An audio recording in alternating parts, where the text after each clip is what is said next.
ছেলের বউ তার মায়ের পেটের প্লেটে রানটা ঠিকই তুলে দেয়, কারণ তাকে মেহমান মনে করে সম্মান করা। কিন্তু নিজের শাশুড়িকে কখনো দেয় না।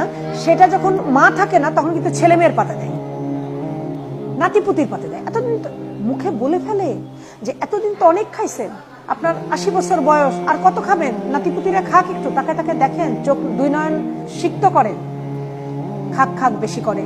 খাক বেশি মানে কি, ওই যে বয়স হলে একটু কাশির ভাবটা বেশি হয় না, যখন তখন কাশি, ঘুমের ডিস্টার্ব হয়, প্লাস কাশলে এটা খুব খারাপ শোনায়। মানে আমার ঘুম তো হয় না, বরং আমার ঘেন্না লাগে, বমি আসে।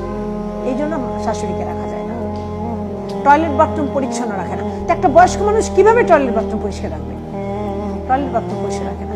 খেতে বসলে চারিদিকে পড়ে, টেবিল অপরিচ্ছন্ন, অনেক সময় চাবাইলে মুখ থেকে নাকি খাবার পড়তেই পারে।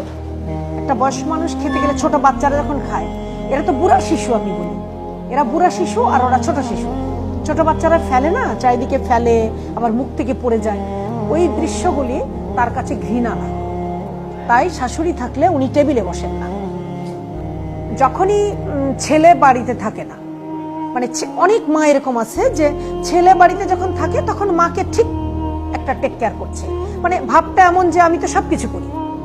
কিন্তু ছেলে যখনই বাড়ি থেকে বাহিরে চলে যায়, ছেলে তো কাজে যাবে, তখন কিন্তু খুব ছোট ছোট বিষয় নিয়ে, যেমন ঔষধ, সে কিন্তু নিজের মুখে বলতে পারে না বাবা আমার এই ঔষধ এনে দিও। তাহলে সে চিন্তা করে যে সারাদিন তো আমার এই ছেলের বউ সাথে থাকতে হবে, সে মারতেও পারে। এই ভয়ে ওই ছেলের বউকে বলে যে মা আমার এই ঔষধটা নাই। তো বলে এত ঔষধ খেতে হয় কেন, অল্প করে খান। ঔষধ কি মানুষ এত খায়? ঔষধ কি অল্প করে খাওয়ার জিনিস? ওষুধ তো নিয়ম মাফিকই খেতে হবে। কি ব্যথা, এটা কি কম ব্যথা? খাবারের চেয়েও বেশি কষ্ট। কিন্তু চশমাটা পরে ভেঙে গেছে, ভাঙতেই পারে।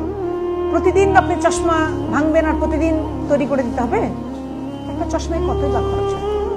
ওই ভাঙা চশমা নিয়ে আমার কাছে আসলো, মা আমি কিন্তু এগুলো নিজের গল্প বলছি, আমি নাটক নোবেল বা শুনে শুনে বলছি না, আমি যে গল্পটা বলছি আমি পেয়েছি বলে বলছি। চশমাটা নিয়ে আমার কাছে আসলো, কি হয়েছে খালা? মা চশমাটা ভেঙে ফেলছে। এত অসহায় ভাবে বলে, মনে হয় যেন 5 বছরের মেয়ে। মা চশমাটা ভেঙে ফেলছে। তো আমি একটু বলি, ছেলের বাড়ি থেকে আসলা, ছেলেকে একটু বলনি, আমার তো কত বোঝা।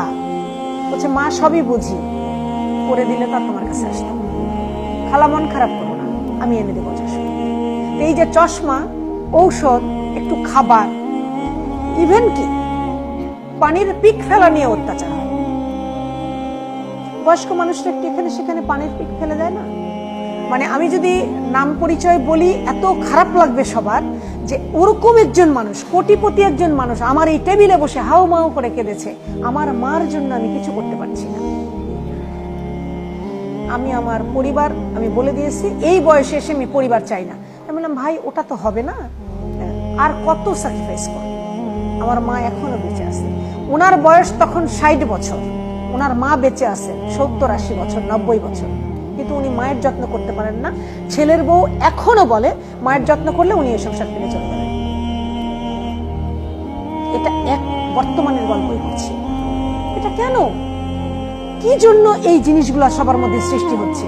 ওই মা কি শাশুড়ি হয়ে গেছে বা তার জীবনটা এমন হবে একটাবার মনে হয় না? একটাবারও ভাবতে ইচ্ছা করে না যে আমিও তো শাশুড়ি হব, আমাকেও তো এইভাবে ফেলে দেবে?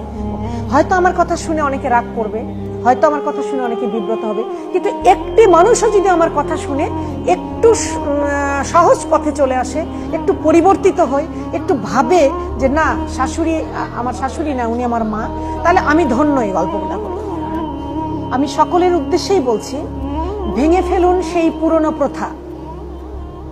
শাশুড়িকে অত্যাচার করা, শাশুড়িকে খারাপ চোখে দেখা, হাজবেন্ডের মা, এই কথা ভুলে যান, নিজের মা ভাবতে শিখুন।